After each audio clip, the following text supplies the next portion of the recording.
جاتے تو جلدی واپس آ جاتے۔ وہ ہر رات کو اکثر آ جاتے تھے، لیکن اس دفعہ تو ان کو زیادہ دنوں کے لیے جانا تھا، اس لیے مجھے کچھ ڈر سا لگا۔ پہلے تو میں نے یہی تھا کہ ابھی آپ کو جانے کی ضرورت نہیں ہے، لیکن وہ کہنے لگے جانا تو بے حد ضروری ہے، کیونکہ وہ میری کوئی پکی ملازمت تو نہیں ہے جس کے لیے میں انکار بھی کر سکتا ہوں، اس لیے مجھے ہر صورت میں جانا پڑے گا۔ میں کیا کر سکتی تھی؟ اب تو اماں بھی نہیں تھی کہ ان کو ہی اپنے پاس بلا لوں۔ بھابھی اور بہنیں سب اپنے ہی گھروں میں رہتی تھیں، اب میں کس کو اپنے پاس بلاتی؟ اس لیے میں چپ چاپ کر کے خود ہی اپنے شوہر کا انتظار کرنے لگ گئی۔ لیکن مجھے کیا پتہ تھا یہ چند دن کہ جو وہ پردیس میں گزاریں گے پھر کس طرح سے میری زندگی مشکل ترین ہو جائے گی۔ ایک دن میں دیور کو اسکول چھوڑنے گئی تو وہ پھر سے اسی راستے میں موجود تھا۔ میں بڑی ہی خاموشی سے جلتی سے اس کے پاس سے گزر گئی اور وہ مجھے دیکھتا ہی رہ گیا تھا۔ یہ بات میرے دیور نے نوٹ کر لی تھی۔ میں اسکول کے اندر چلی گئی کیونکہ آج میرے دیور کے اسکول میں مدر ڈے تھا۔ اب بیچاری میری ساس تو تھی ہی نہیں، اس کے لیے میں اس کی ماں کی صورت میں اس کے اسکول والوں سے ملنے کے لیے چلی گئی تھی۔ جیسے ہی میں میٹنگ روم میں داخل ہوئی، وہ بالکل میرے سامنے ہی بیٹھا ہوا تھا۔ اس کی نظر مجھ پر پڑی تو جلدی سے کھڑا ہو گیا۔ اس کے چہرے پر پھیلی خوبصورت سی مسکراہٹ تو وہی تھی جو کچھ سال پہلے تھی، وہ بس ویسا ہی تھا، کچھ بھی تو نہیں بدلا تھا، بس اس کے چہرے پہ پہلے کچھ زیادہ ہی ڈر تھا، وہ بچنا اب بھی نہیں تھا۔ میں نے جلدی سے چہرہ نیچے کر لیا، لیکن شاید بہت دیر ہو چکی تھی۔ وہ نہ جانے اور مجھے کتنی ہی دیر تک دیکھتا رہا کہ وحید نے اسے سر کہہ کے متوجہ کیا۔ سر، یہ میری بھابھی ہے۔ وحید نے میرا تعارف کروایا۔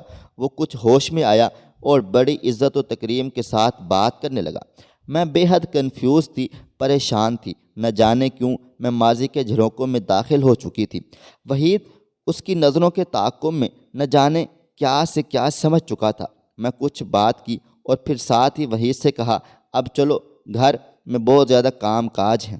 لیکن اس کے سر نے نہ جانے کب ہمارے لیے کھانے پینے کی اشیاء منگوا لیں۔ وحید کھاتا جاتا تھا اور ساتھ میں یہ بھی کہہ رہا تھا، ارے واہ بھابھی، آپ روز آیا کریں، سر نے تو آج بڑی ہی موجیں کروا دی ہیں۔ میں نے مرتے مرتے 2 نوالے لیے اور پھر اٹھ کر باہر آ گئی۔ وحید کافی دیر کے بعد آیا اور اس سے پہلے کہ اس کا وہی سر میرے پیچھے ہی آ گیا تھا۔ میں تو پہلے ہی خود کو بچاتی ہوئی آ رہی تھی۔ میں نے جلدی سے رکشے میں بیٹھ کر وحید کو اشارہ کیا، جو اسکول سے باہر نکل کر دوستوں کے ساتھ کھڑا تھا۔ ہم لوگ گھر آ گئے تھے۔ گھبراہٹ کی وجہ سے سانس لینے میں دشواری ہو رہی تھی۔ وحید جلدی سے آ گیا اور کہنے لگا، اچھا تو بھابھی، یہ کیا چکر تھا؟ آخر اس بات کا کیا مطلب ہے؟ وحید، کس بارے میں بات کر رہے ہو؟ ارے میں تو سر مزمل کو یاد کر رہا تھا، کتنے اچھے ہیں نا، آپ ان کو جانتی ہیں پہلے سے؟ نہیں، میں تو نہیں جانتی ان کو، میرا تو ان سے کوئی دور تک کوئی واسطہ نہیں۔ اچھا، ریلیکس ہو جائیں، کیوں اس قدر گھبرا رہی ہیں؟ میں تمہارے بھائی کی وجہ سے کچھ پریشان ہوں، وہ نہ جانے کب آئیں گے، میں نے فکر مندی سے کہا، اور ہاتھ میں پکڑے گلاس کی تھرتھراہٹ سے وہ محظوظ ہو رہا تھا۔ بھائی یہاں نہیں ہے تو کیا ہوا، سر مزمل تو ہے نا؟ اور ساتھ ہی ہنسنے لگا۔ بات کرنے کے بعد اس نے ایک طنزیہ کہکا لگایا، اور میں یہ سمجھ سکوں کہ وہ ہر بات جان چکا ہے۔ میں اس قدر خوف زدہ ہوئی کہ میں اس کے سامنے ہاتھ جوڑ دیے کہ خدا کے لیے کسی کو بھی مت بتانا۔ وہ میری اس حالت سے بہت محظوظ ہو رہا تھا، لطف اندوز ہو رہا تھا، اور کہنے لگا، یہ تو اب مجھ پر ہے نا، میں کس حد تک اس راز کو اپنے ذہن میں رکھ سکتا ہوں۔ لیکن بھابھی، آپ کو دیکھ کر لگتا تو نہیں ہے کہ آپ اس قدر میرے خدا، دیکھنے میں تو آپ بے حد سیدھی سادی سمجھتا تھا، اور آپ لگتی بھی کچھ ایسی ہی ہیں، لیکن آپ نے کیسے گل اپنے زمانے میں کھلائے ہوئے ہیں، اب دیکھیں کیسے پردے اٹھ رہے ہیں، راز فاش ہو رہے ہیں، تو کیسے راز کھل رہے ہیں۔ لیکن کوئی بات نہیں، اگر آپ میرا ایک کام کر دیں تو میں یہ راز کسی کو بھی نہیں بتاؤں گا، لیکن اس کے لیے آپ کو میری ایک شرط پوری کرنی ہوگی۔ میں اس وقت جس مصیبت میں پھنس چکی تھی، میں نے ساری شرائط کو ماننے کی حامی بھر لی۔ میں نے کہا، مجھے ہر شرط منظور ہے، کیونکہ میرے ذہن میں تو یہی تھا کہ شاید یہ مجھ سے پیسے مانگے گا یا کوئی قیمتی چیز، اس کے لیے میں بے حد مطمئن تھی۔ وہی تمہیں جو کچھ بھی چاہیے مجھے بتا دو، لیکن میرے ان جڑے ہوئے ہاتھوں کی طرف دیکھو کہ خدا کے لیے کسی کو بھی مت بتانا۔ جی بہتر نہیں بتاؤں گا، لیکن اس شرط کو پورا ہو جانے کے بعد۔ وہ شرط میں آپ کو کل ہی بتاؤں گا۔ میں نے کہا آج ہی بتا دو، کیونکہ میں نہیں چاہتی کہ اس کام میں کوئی بھی تاخیر ہو۔ ارے بھابھی جان، آج تو کسی بے حد ضروری کام سے باہر جا رہا ہوں، کل لازمی بتاؤں گا، پلیز برائے مہربانی اس قدر بے چین تو مت ہو۔ یہ کہہ کر وہ باہر چلا گیا اور مجھے پوری رات کے لیے سولی پر لٹکا گیا۔ خیر میں نے ہمت کی اور اٹھ کر معمول کے گھر کے کام کاج کیے۔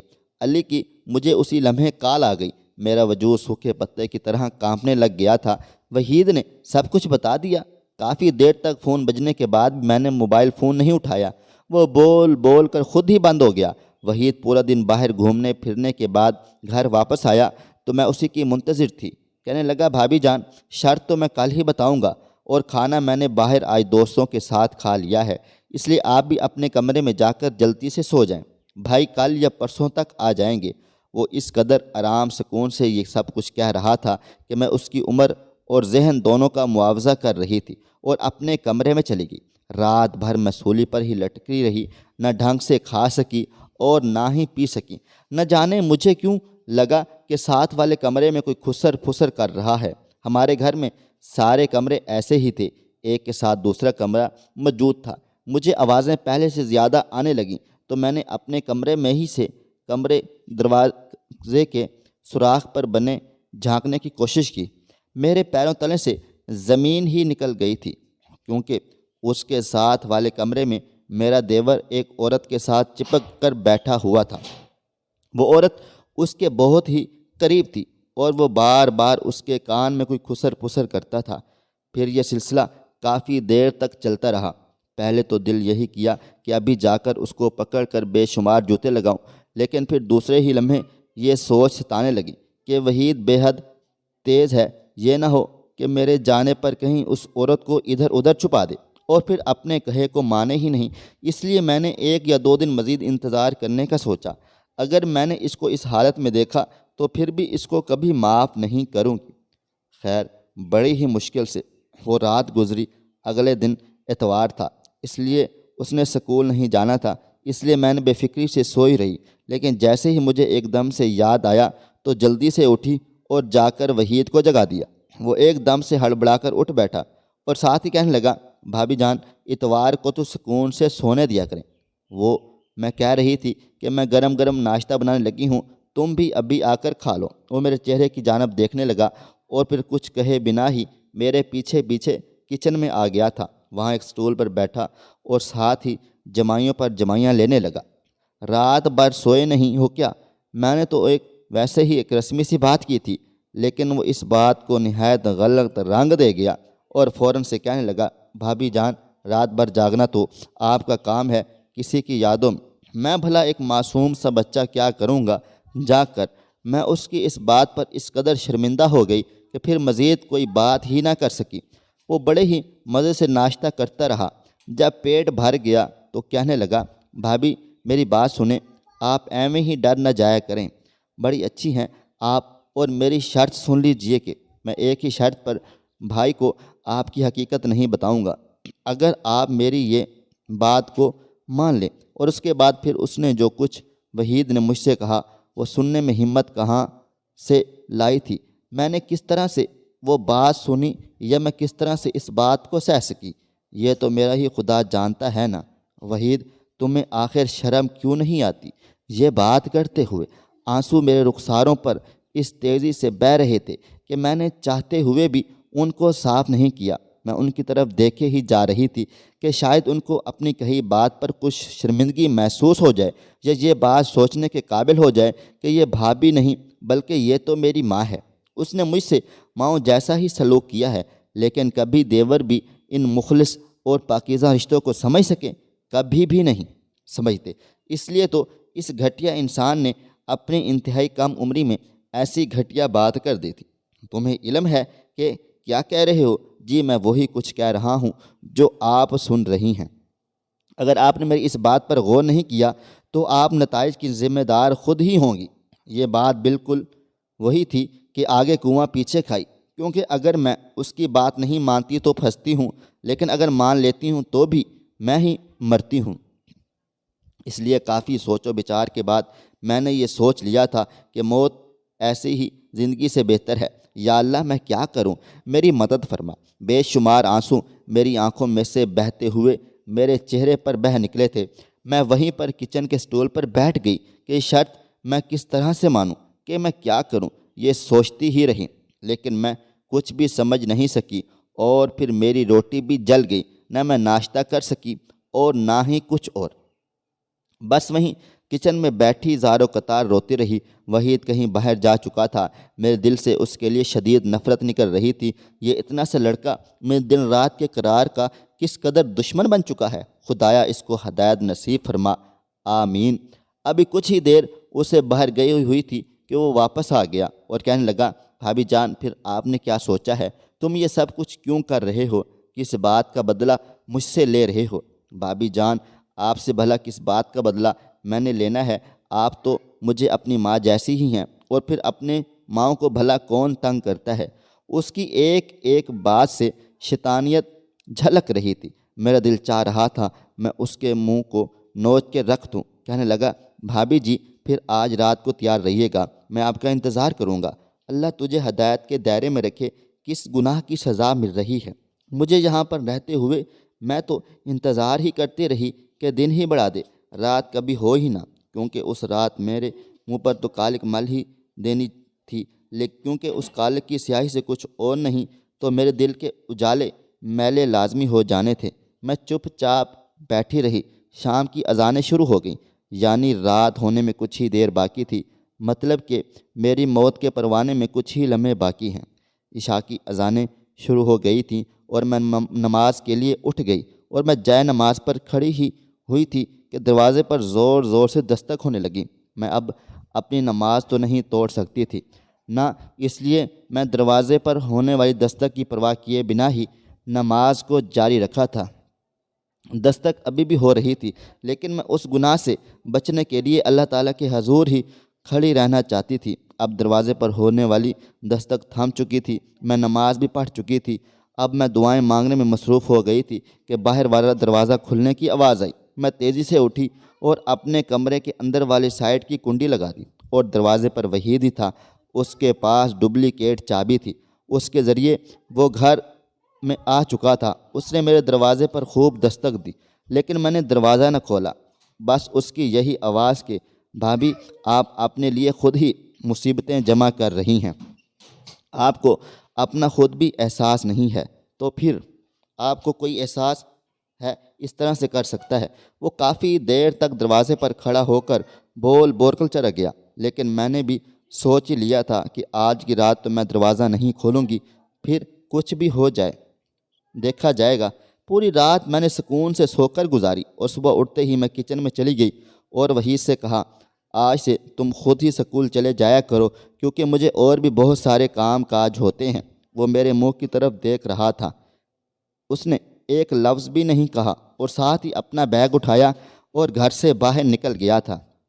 لیکن میں ہی کچھ دیر کے بعد راستہ بدل کر اس کے پیچھے ہی چلی گئی، کیونکہ میں بھی دیکھنا چاہتی تھی کہ یہ کن کاموں میں پڑا ہوا ہے اور اس کے تعلقات کیسے لوگوں کے ساتھ ہیں، کیونکہ جتنی اس کی عمر تھی اس سے تو بہت بڑے وہ کام کر رہا تھا۔ میں اس کے پیچھے پیچھے چل رہی تھی، اس سے بے خبر رکھتے ہوئے کہ اس کے سکول کے راستوں کو بدل کر جاتے ہوئے۔ جب میں اس کے سکول کے قریب پہنچی تو میں نے گارڈ سے پہنچا کہ وحید سکول پہنچ گیا ہے؟ تو وہ کہنے لگا، ہاں پہنچ گیا ہے۔ میں کچھ مطمئن سا ہو کر گھر کی طرف لوٹ آئی۔ جب میں گھر کی طرف لوٹ رہی تھی تو سر مزمل مجھے راستے میں ملے اور کہنے لگے، میرے ساتھ آپ نے یہ سب کچھ کیوں کیا؟ مسلسل میری آنکھوں میں دیکھتے ہوئے، مجھ سے ہی مخاطب ہوتے ہوئے۔ میں نے تو پہلے تیز تیز چلنا شروع کر دیا تھا، لیکن جب مسلسل اسے اپنے پیچھے چلتے ہوئے پایا تو ایک دم سے ایک جگہ پر رک گئی تھی۔ اس سے پوچھا کہ اگر ماضی نہیں بھلایا جاتا تو اس وقت کہیں غائب نہیں ہونا تھا نا؟ اب جب میں اپنے گھر میں خوش و خرم ہوں تو پھر مجھ سے کیوں یہ سب کچھ کروانے پر مجبور کر رہے ہو؟ تمہیں کیا لگتا ہے کہ تمہارے اس طرح کرنے سے میں یہ حال میں پھر سے ماضی میں کہیں چلی جاؤں گی؟ یہ تمہاری بھول ہے، تو ایسا تو کبھی بھی نہیں ہوگا۔ میں اچھی خاصی اس کو سنا کر تیزی سے چلتی ہوئی گھر کی طرف تقریباً دوڑتے ہوئے داخل ہو گئی تھی۔ میں ایک دم سے حیران و پریشان ہو گئی کہ دروازے پر تالا اب نہیں لگا تھا۔ میں نے جلدی سے دروازہ کھولا تو خوشی کی انتہا نہ رہی کہ سامنے علی کھڑے تھے، لیکن وہ ہمیشہ کی طرح مسکرا نہیں رہے تھے، بے حد تھکے ہارے ہوئے تھے۔ میں بھاگ کر ان کے سینے سے جا لگی۔ وہ جلدی سے مجھے ایک طرف کرتے ہوئے کمرے میں چلے گئے اور میں ان کے رویے سے بے حد پریشان ہو گئی تھی کہ یہ سب کچھ کیا ہو رہا ہے۔ ایک دم سے میرے ذہن میں یہ آیا کہ شاید وحید نے انہیں کچھ ایسا نہ بتا دیا ہو۔ وہ شاور لے کر باہر نکلے تو میں نے کہا، میں ناشتہ بناتی ہوں، کر لیں۔ انتہائی سرد مہری سے مجھے جواب دیا گیا، میں ناشتہ کر کے آیا ہوں۔ علی، کچھ ہوا ہے کیا؟ میں نے مزید قریب جا کر پوچھا تو کہنے لگا، نہیں ابھی ہوا تو نہیں، لیکن بہت جلد بہت کچھ ہونے والا ہے، تم جاؤ۔ میں ٹپ ٹپ رونے لگ گئی اور یہی سوچنے لگی کہ اے خدا، میرے ماضی سے کہیں بھی میری طرح میرا پیچھا چھڑا دے۔ میں نہیں جانتی تھی میرے کون کون سے گناہ اس قدر زیادہ ہیں جس کی مجھے ایسی سزائیں مل رہی ہیں۔ وحید کے آنے پر علی کا موڈ بالکل ٹھیک ٹھاک تھا اور وہ ہنس ہنس کر اس سے باتیں کر رہے تھے۔ میرے دل میں وحید کے لیے شدید نفرت جاگ چکی تھی کہ یہ لڑکا میرے لیے بے انتہا وبال جان بن چکا تھا۔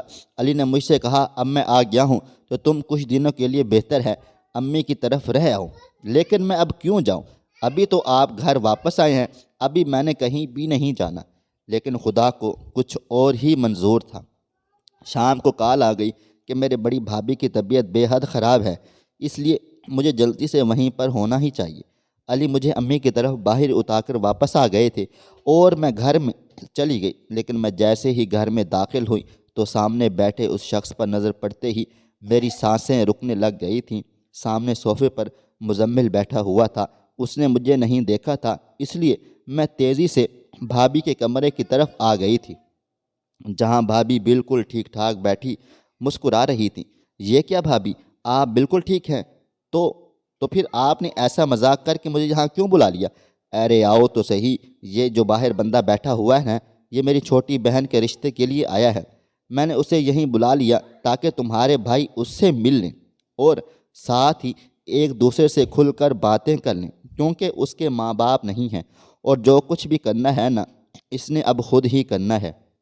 بھابھی مجھے بے حد راز سے اور خوش ہو کر بتا رہی تھی۔ میں ان کے منہ کی طرف ہی دیکھ رہی تھی۔ اگر آپ نے اس سے رشتہ کرنا ہے تو پھر مجھے یہاں جھوٹ بول کر بلانے کا کیا مقصد بنتا ہے؟ میں واقعی بھابھی سے ناراض ہو چکی تھی، اس لیے میں کچھ بھی نہیں کہہ رہی تھی۔ میں خاموش تھی، چپ تھی۔ وہ مجھے منانے کی مسلسل کوشش کر رہی تھی، لیکن میں ایک طرف منہ بنا کر بیٹھ گئی تھی۔ کچھ ہی دیر کے بعد بھائی نے ہم سب سے کہا کہ کھانا لگائیں۔ میں نے نہ چاہتے ہوئے بھی کھانا لگایا اور پھر اس پہ مصیبت کہ مجھے وہ کھانا ساتھ بیٹھ کر کھانا پڑا۔ مزمل کی نظریں مجھ پر مسلسل ہی جمی ہوئی تھیں۔ دیکھی تو میں بے حد پریشان ہوئی۔ ابھی ہم لوگ کھانا کھا رہے تھے کہ اچانک ہی علی اور وحید بھی وہیں پر آ گئے۔ ارے واہ، یہاں تو بہت بڑی پارٹی ہو رہی ہے، اور وہ بھی ہمارے بنا۔ وحید نے آتے ہی ایک بوٹی اٹھا کر اسے کھاتے ہوئے اونچی آواز میں کہا۔ جب علی لوگ داخل ہوئے تو مزمل واش روم میں چلے گئے تھے، لیکن وحید ان کو دیکھ چکا تھا اور مسلسل ان کے انتظار میں تھا۔ لیکن مزمل جا چکا ہے، اسے کوئی ضروری کام تھا۔ علی اور وحید کو بھی بھائی نے ہی بلایا تھا۔ آج وہ سب ان کو سرپرائز دے رہے تھے۔ میری تو جان پر ہی بن رہی تھی۔ وحید لوگ جا چکے تھے اور علی کہہ رہے تھے کہ میں بھی کچھ دن تک یہیں رہوں گا۔ میں اگلے کچھ دن پر یہیں رہی اور ساتھ بھابھی کے جا کر شاپنگ کرتی رہی۔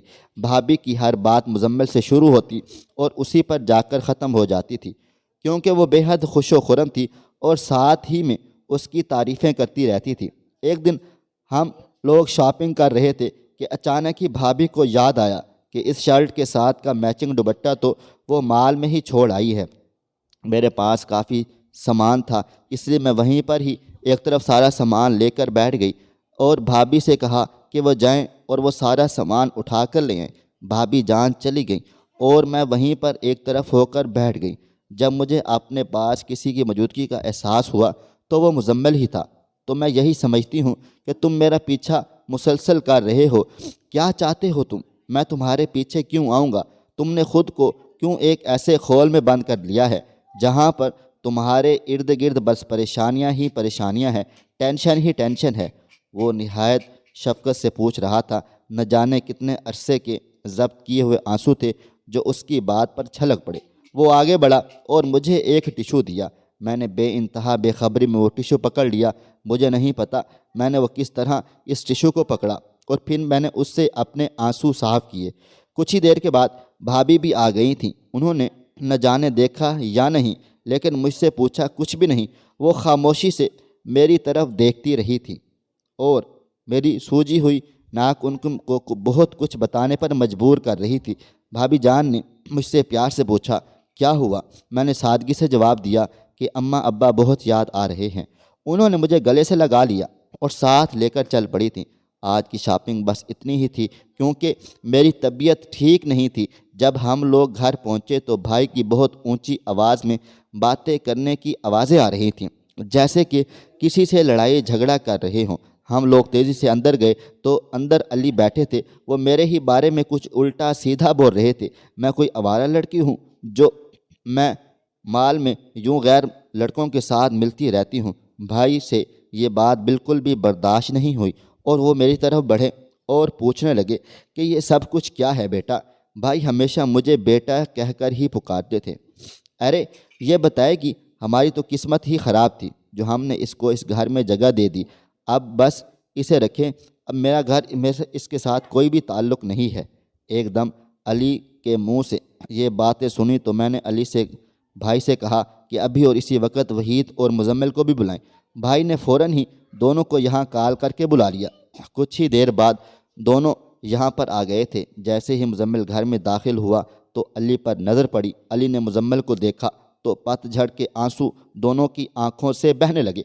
علی آگے بڑھا اور مزمل کو گلے سے لگا لیا۔ یہ تو میرا بھائی ہے جو کچھ عرصے پہلے کھو گیا تھا اور اب یہ یہاں ایک دم ایسے، یہ کیا مطلب ہے؟ ایک دم سے مزمل کبھی بھی ماضی میں چلے گئے جہاں پہ انہیں سب کچھ یاد آنے لگا۔ وہ کہنے لگے جب ابا جان کی وفات ہوئی تو میں اس وقت آرمی جوائن کر چکا تھا۔ آرمی والوں کی نوکری بھی پھر ایسے ہی ہوتی ہے کہ کبھی یہاں تو کبھی وہاں۔ پھر ایک دن جب میری ٹریننگ ختم ہوئی تو مجھے بارڈر کے بالکل قریب ہی تعینات کر دیا گیا تھا۔ وہاں پہ وہ علاقہ غیر کا ایک نشان تو لگا تھا، لیکن مجھے نہ جانے رات کے اندھیرے میں پتہ نہیں کیوں نہیں لگا کہ میں نے وہ بارڈر پار کر لیا۔ بس پھر ہندوؤں کے چنگل میں اس قید میں جا پڑا۔ پھر وہاں میں 4 سال رہا۔ وہاں کے 4 سال میرے 400 سالوں کے برابر ہیں، کیونکہ بہت ہی بری صحبتیں تھیں، ہر روز ظلم ستم کا۔ پھر ایک دن میں نے اپنی ایک انگوٹھی اتار کر اپنے ایک دوست کو دے دی۔ اگر میں یہاں شہید ہو گیا تو یہ میرے گھر والوں کو، میری ماں کو پہنچا دینا۔ اب مشکل یہ پیش آئی کہ وہ مجھ سے پہلے ہی شہید ہو گیا۔ بس میری لاش کو اخبار میں دے دیا گیا اور اس میں اس انگوٹھی کو بڑے ہی واضح کر کے دکھا دیا گیا تھا۔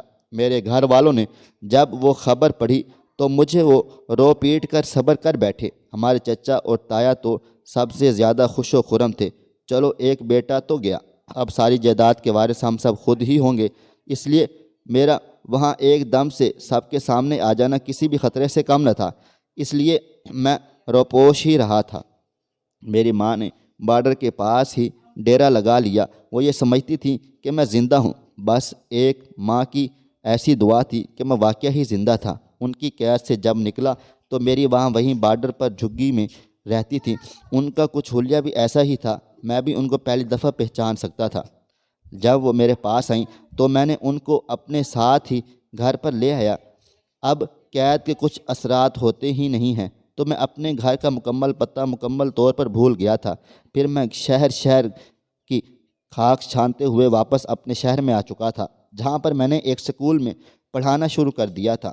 وہاں میں نے ایک دن وحید کو دیکھا، کیونکہ میری قید کے دوران یہ بہت چھوٹا تھا، لیکن اس کے ماتھے پر یہ ابھرا ہوا تل اس کی نشانی بن گیا اور اسے پہچان لیا۔ اب میں نے اس سے خوب دوستی کر لی اور اس کو سب کچھ بتا دیا۔ اس نے کہا یہ ہر صورت مجھے اپنے ساتھ گھر لے کر ہی جائے گا۔ پھر ایک دن میں نے اس کی بھابھی کو دیکھا تو وحید کہنے لگا یہی آپ کو گھر لے کر جا سکتی ہے۔ بس پھر میں نے اس سے میل ملاپ بڑھانے کی کوشش کی، لیکن آفرین اس عورت پر کہ اس نے مجھے کبھی بھی ذرا بھی کوئی لچک نہیں دی، بلکہ اس نے ہمیشہ ہی مجھ سے بہت ہی سخت اور تند و تیز لہجے میں بات کی، اور پھر اس نے وحید کی بھی کوئی بات نہیں مانی۔ ماں جی میرے ساتھ ہی ہیں۔ ایک دم پچھلے کمرے سے ایک انتہائی نفری سی خاتون نکلی اور آتے ہی تینوں بیٹوں کو اور مجھے گلے سے لگا لیا۔ ہم سب ہی بے حد خوش و خرم تھے، لیکن وحید کی خوشی تو دیدنی تھی، کیونکہ وہ سب سے چھوٹا ہونے کی بنا پر سب سے زیادہ ماں کو یاد کرتا تھا۔ ہم سب کے چہرے کھلے ہوئے تھے، سب کے چہروں پر بے حد اطمینان تھا، کیونکہ اب چچا تایا کا بھی کوئی خطرہ نہیں تھا، کیونکہ مزمل کے پاس ایک فوجی گارڈ بھی موجود تھا۔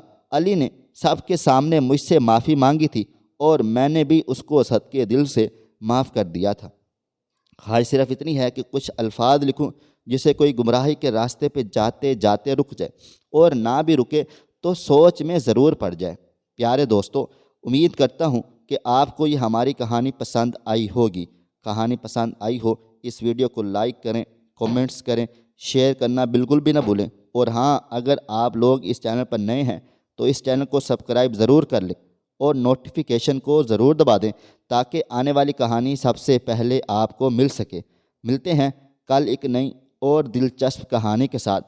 تب تک اپنا ڈھیر سارا خیال رکھیے گا۔ اللہ حافظ۔